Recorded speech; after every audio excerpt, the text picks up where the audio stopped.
Que vous soyez développeur iOS, Android ou Web, les design patterns sont des notions que vous devez absolument connaître et maîtriser pour plusieurs raisons qu'on évoquera tout au long de cette vidéo. Alors peut-être que vous avez déjà entendu parler de ce terme-là, mais que vous ne savez pas vraiment ce qui se cache derrière, ou que vous avez une vague idée, mais que vous ne voyez pas vraiment comment appliquer ces concepts-là dans votre développement de tous les jours. Eh bien ça tombe bien, parce que dans cette vidéo, qui s'adresse aussi bien aux développeurs iOS que Android ou Web, je vais vous expliquer ce qu'est un design pattern et pourquoi c'est si important que ça de savoir les utiliser. Et je vous parlerai aussi de ma nouvelle formation qui vous permet d'appliquer ces concepts-là au développement iOS, si ça vous intéresse d'approfondir le sujet, surtout que dans les heures qui suivent la publication de cette vidéo, la promotion de lancement est toujours valable, mais ça je vous en reparle en fin de vidéo.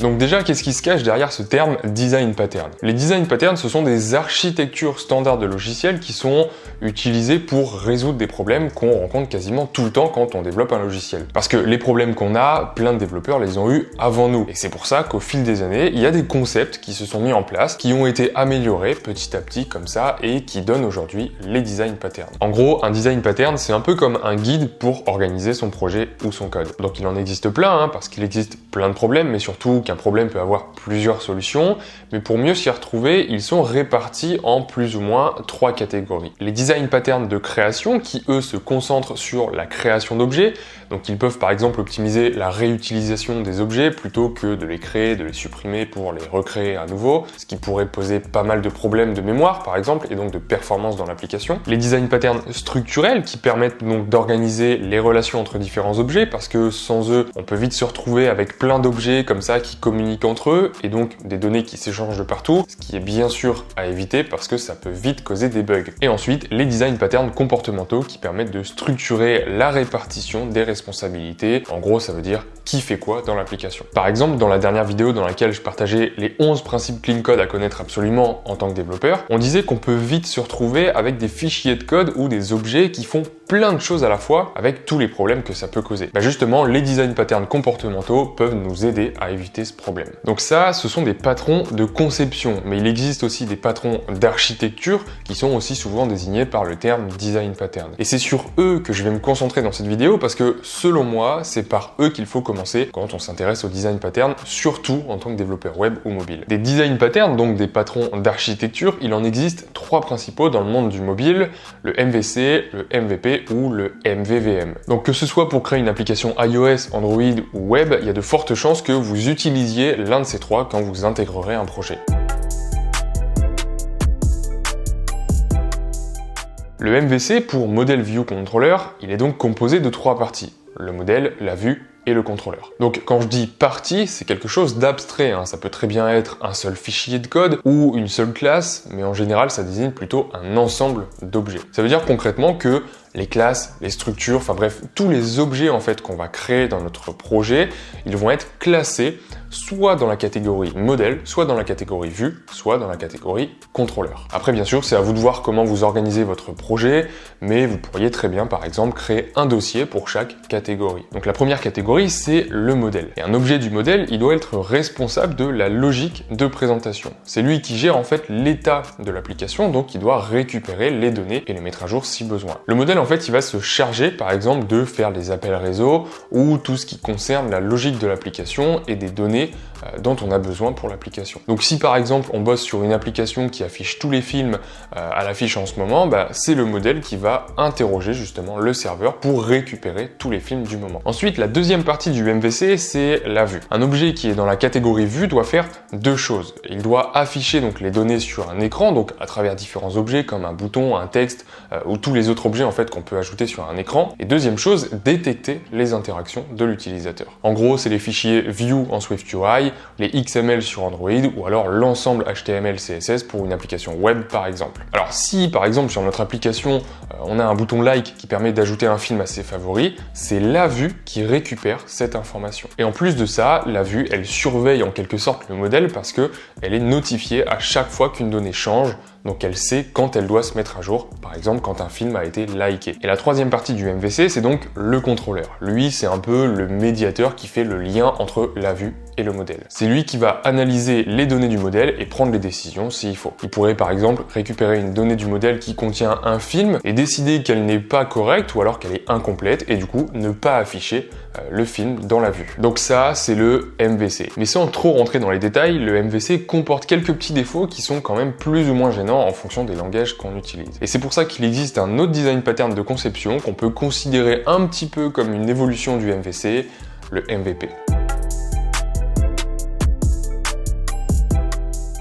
Le deuxième design pattern dont je voulais vous parler dans cette vidéo, c'est le MVP pour Model View Presenter. Il est donc encore une fois composé de trois parties, le modèle, la vue et le présenteur. On peut considérer que le MVP c'est un peu un dérivé du MVC parce que il est quand même très similaire, mais il se concentre un petit peu plus sur la logique de présentation. Parce que le problème avec le MVC, c'est qu'il ne fait que le lien entre le modèle et la vue, et il s'occupe pas vraiment de la logique de présentation en mode cette donnée-là, on l'assemble avec celle-ci et on affiche le tout ici. Ça, le contrôleur, il fait pas du tout. Donc la première partie du MVP, encore une fois, c'est le modèle qui contient des données, mais qui définit aussi la logique de manipulation de ces données-là. Donc ici, les données, elles sont moins dépendantes des vues que dans le MVC. Ça veut dire concrètement que dans le modèle, on peut organiser les données comme on veut, sans se soucier de savoir comment on affiche les données sur la vue. Ensuite, on a la vue, encore une fois, qui est plus ou moins la même que dans le MVC, mais cette fois-ci, elle ne contient aucune logique. Elle se contente juste d'afficher ce qu'on lui demande, et ça, justement, c'est le présenteur qui va lui demander d'afficher telle ou telle donnée selon tel ou tel format. Et enfin, on a donc le présenteur qui, comme on le disait, se charge de la logique de présentation. Du coup, il utilise le modèle pour récupérer les données qu'il lui faut.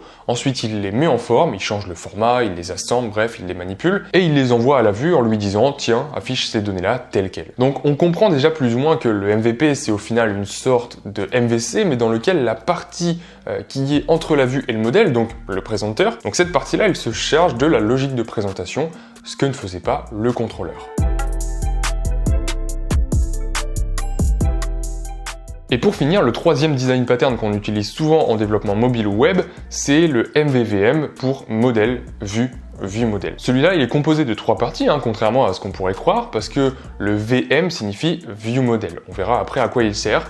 Et le M et le V sont toujours pour modèle et vue. Alors encore une fois, on peut voir le MVVM comme une évolution en quelque sorte du MVC et du MVP, parce que lui, il a pour but de séparer encore plus en fait la partie visuelle, donc les vues, de la logique de l'application. Donc comme précédemment, on a le modèle qui contient les données utiles pour que l'application fonctionne correctement, la vue, donc ça c'est tout ce qui est visuel, donc les différents écrans, et c'est sur la partie qui fait le lien entre les deux que ça diffère. Le view model, qui est donc une seule entité, donc qui est donc une seule catégorie dans notre projet, fait donc le lien entre la vue et le modèle, mais cette fois-ci, il n'y a pas du tout d'histoire de logique, de coordinateur entre les deux. Le view model, en fait, c'est en quelque sorte une abstraction de la vue qui fait office d'emballage pour le modèle. Alors, je m'explique. Ce que ça veut dire, c'est que on emballe en fait les données, donc qui viennent du modèle, dans un objet de type view model, en les mettant en forme bien sûr si besoin, et on envoie le paquet, donc le view model, à la vue qui elle se charge de déballer le paquet et d'aller afficher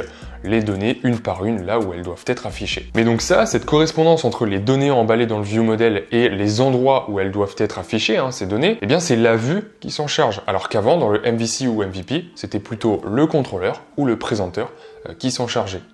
Donc voilà ce qui est du troisième design pattern qu'on pouvait présenter. Alors maintenant, bien sûr, les trois ont des avantages comme des inconvénients, et il faut à chaque fois réfléchir auquel utiliser en fonction du projet, des langages utilisés ou encore des données où est-ce qu'elles sont stockées. Mais ça demande beaucoup de pratique, bien sûr, parce que c'est pas en 10 minutes comme ça qu'on peut comprendre toutes les subtilités de ces modèles. Et c'est d'ailleurs pour ça que j'ai créé une formation avancée pour apprendre à structurer son application iOS avec ces design patterns, mais aussi pour apprendre à écrire ce qu'on appelle du code propre, ce qui permet de gagner un temps fou sur le long terme. Donc dans cette formation, on apprend d'une part les concepts importants, donc des principes clean code comme les architectures MVC, MVP ou encore MVVM, ou les principes solides par exemple, qui nous aident à développer une application beaucoup plus professionnelle. Mais surtout, on les applique, ces concepts-là, à un projet parce que tout au long de la formation, on va développer une application à partir de zéro en SwiftUI qui récupère les films ou les séries sur une base de données pour les afficher dans l'application. Donc on va apprendre notamment à faire des appels réseau ou à récupérer des données au format JSON et tout ça bien sûr en appliquant les principes Clean Code dont je vous parlais